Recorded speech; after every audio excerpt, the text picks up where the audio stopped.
जिसमें लिखे नियमों को हम पालन करते हैं, उनमें मूल अधिकार, मौलिक कर्तव्य ये सभी हैं। मूल अधिकार 6 हैं, ये हमारे लिए ही बने हैं। एक, प्रॉपर्टी का अधिकार हटा दिया गया है।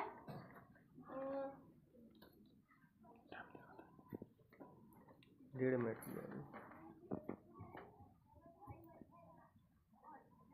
भूल रहे हो तो आप छोड़ सकते हैं। नहीं कोट नहीं करना है, अब जहाँ से आ जाए वहाँ से करिए, कोई दिक्कत नहीं, आपका टाइम है। 395 अनुच्छेद, गुड। 22 भाग एवं 8 अनुसूचियां हैं। 1935 के एक्ट के द्वारा लगभग 200 अनुच्छेद लिए गए हैं। इनमें पंथ निरपेक्ष जो हमने फ्रांस से लिया था, गणतंत्र प्रणाली फ्रांस से लिया, और नीति निर्देशक तत्व आयरलैंड से लिए गए हैं। भारत का संविधान सबसे बड़ा लिखित संविधान है।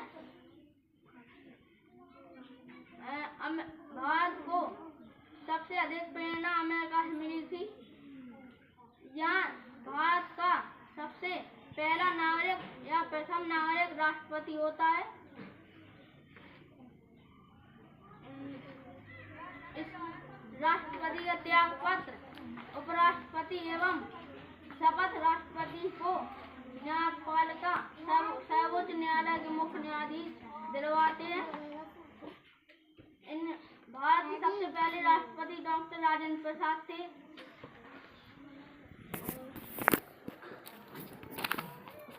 गुड, बढ़िया, आपका अच्छा जा रहा है परफॉर्मेंस। अभी आपका टाइम है, बोलिए, कोई दिक्कत नहीं।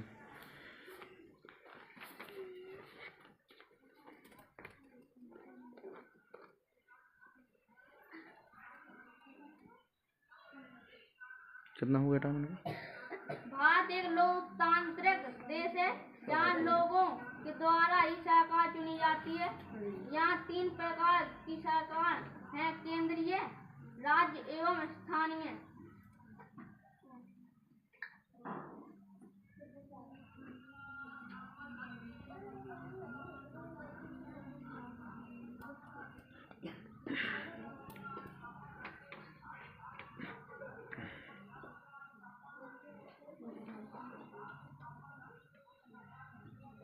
भारत का तिरंगा 22 जुलाई 1947 को बना था। 24 जनवरी को भारत की अंतिम बैठक हुई थी। और भारत में चुनाव 1951-52 में शुरू हुए थे।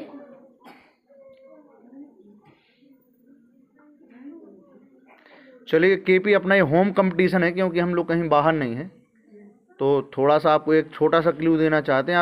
आपने अपने पूरी स्पीच में संविधान दिवस से संबंधित कोई भी डेट नहीं मेंशन की है। संविधान से संबंधित कोई भी तिथि आपके भाषण में नहीं आई है, कोई भी तारीख। संविधान को बनने में 2 वर्ष 11 माह और 18 दिन का समय लगा था। ये 26 नवंबर 1949 यस, आप क्लू समझ गए। पूरा हुआ। और ये स्टार्ट 8 जनवरी 1947 को हुआ था। और 9 दिसंबर 1946 को पहली बैठक हुई थी।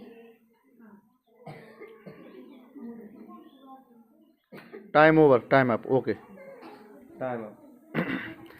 केपी के जोरदार ताली आप लोग बजाएं। इससे एक चीज़ तो देखिए, शांत हो जाओ, एक चीज़ एकदम क्लियर है कि क्योंकि ये इस तरह के कंपटीशन में उन्होंने पहले कभी भाग नहीं लिया है, लेकिन पहली बार जो उसने किया है, एक प्रतियोगिता का माहौल, प्रतियोगिता का दबाव, जब आप प्रतियोगिता के नाम से जाते तो कुछ ना कुछ आपके ऊपर मेंटली प्रेशर आ जाता है।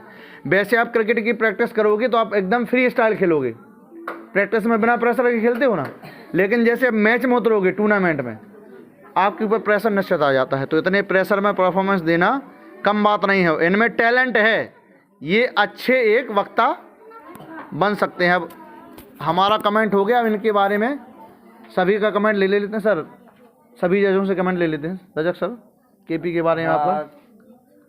इनकी जो सोच रही कि चलो हम मौखिक भाषण देंगे, वो लाजवाब रहा, बहुत बढ़िया है। अच्छा। सभी को अपना भाषण जो है मौखिक रखना चाहिए।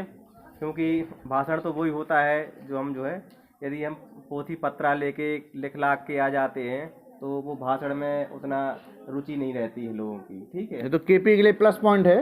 हाँ।